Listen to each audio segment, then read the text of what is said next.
Ito sa umaga, pag magra-ride sa madaling araw, magtutulak.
Together we shine in every way. Sana makita lang yung ilog. Ilog ba yan? Friends around the picnic table, sharing dreams we're truly able. In this moment hearts align, creating memories pure and divine. Oh, what a beautiful day. With the ones I love, I'll always stay. Living my best life, come what may. Together we shine in every way.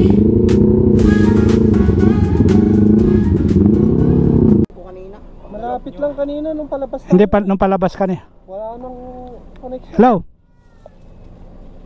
So ka man? Right. On. Connected yan eh. Connected na ba? Ay baka connected ba dyan cellphone? Baka sa cellphone nakakonect ko yun.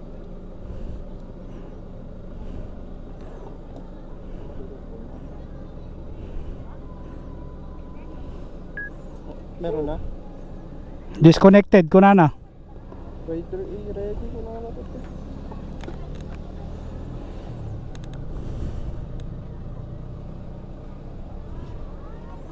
Patay may atan di ba?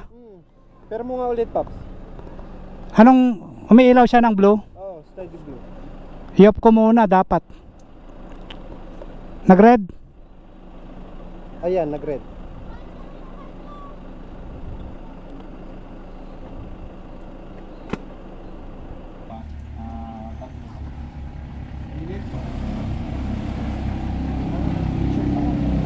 Nakadoble ka sa loob? Hindi po.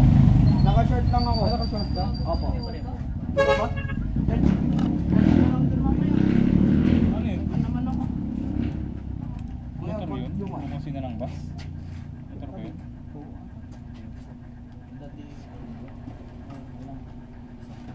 Benz.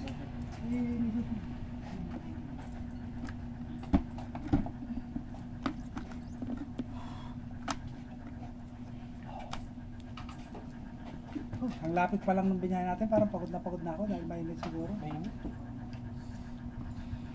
Mas lalo mamaya. Pagila. Mahaba. Mas mainit.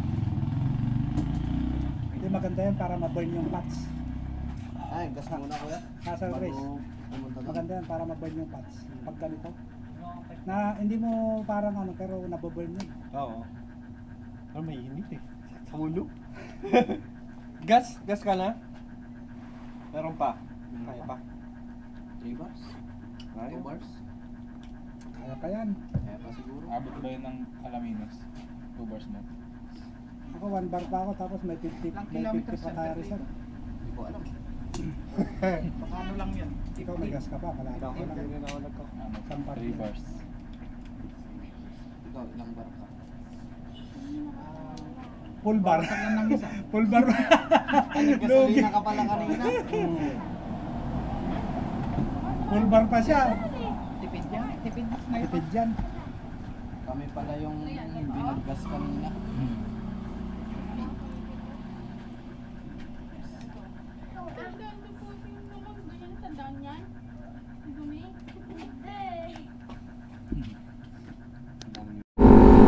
Kanina ako yung na flat tire.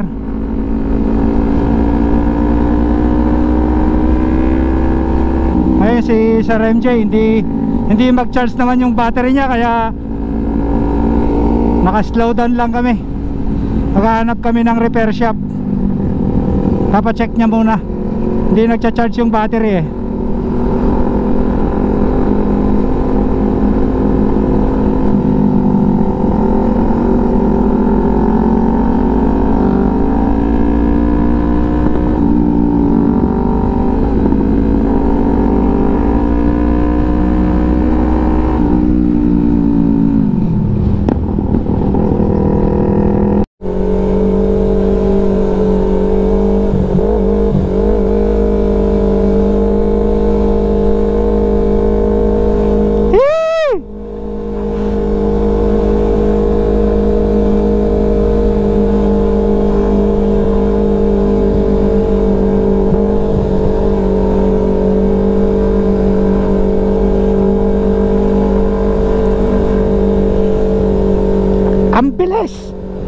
Ang bilis.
Gagawa ng paraan talaga.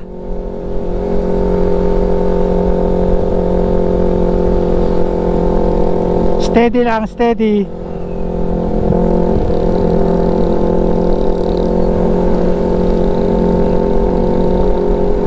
So yun na nga guys, no?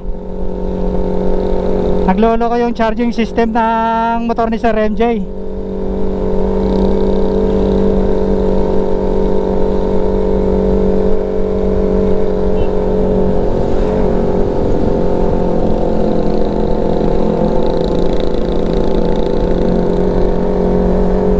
Mas mabilis pa kami sa tricycle eh.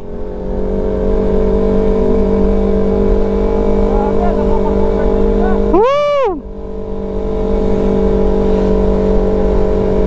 MJ Moto TV lang sa Kalam.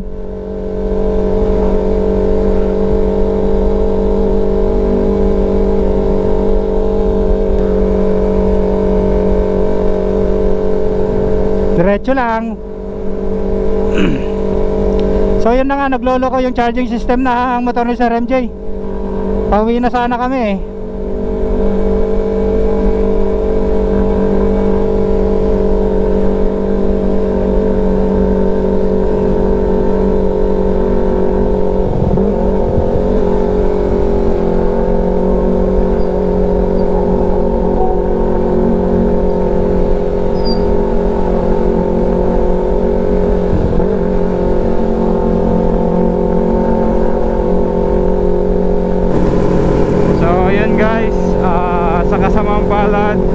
Nagkaroon ng problema yung motor natin, guys. Tumirik siya. So bumagsak yung charging niya. Paalis kami ng Bulinaw. So ang usual charging niya kasi 14. And pagka start ko ng motor dun sa gasolinahan sa Bulinaw, 11.5 na lang. So hindi tumataas, bumababa lalo. So pagdating namin ng Lingayen, tinakbo ko na eh. Kaysa dun kami abutan ng gabi, 6 point something, namatay na yung speedometer niya. Wala na akong makita sa gauge. Pero umaandar pa rin. So yung isang tricycle driver na umovertake sa akin, sabi nag-overflow yung coolant ko. Kaya ang ginawa ko, hininto ko na, pinatay ko na. Kasi hindi na rin umaandar yung fan niya kasi wala na ang battery. So buti na lang nagsabi si kuya, no, kundi pag tumirik yung motor, mas malaking problema. Pero good thing naman may nag-heads up sa atin. Kita natin. So ayan, nagpasundo na ako, isasakay na lang namin to sa van. And ayun, check natin kung ano yung naging problema para maayos. So yun lang, hanggang dito na lang muna guys. Alright.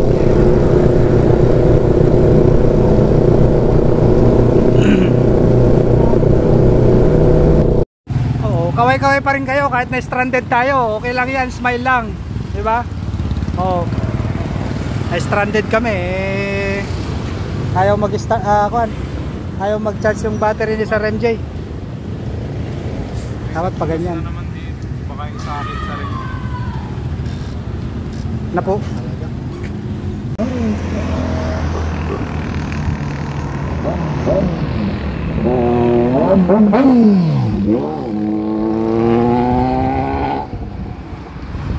Mamang mama, no?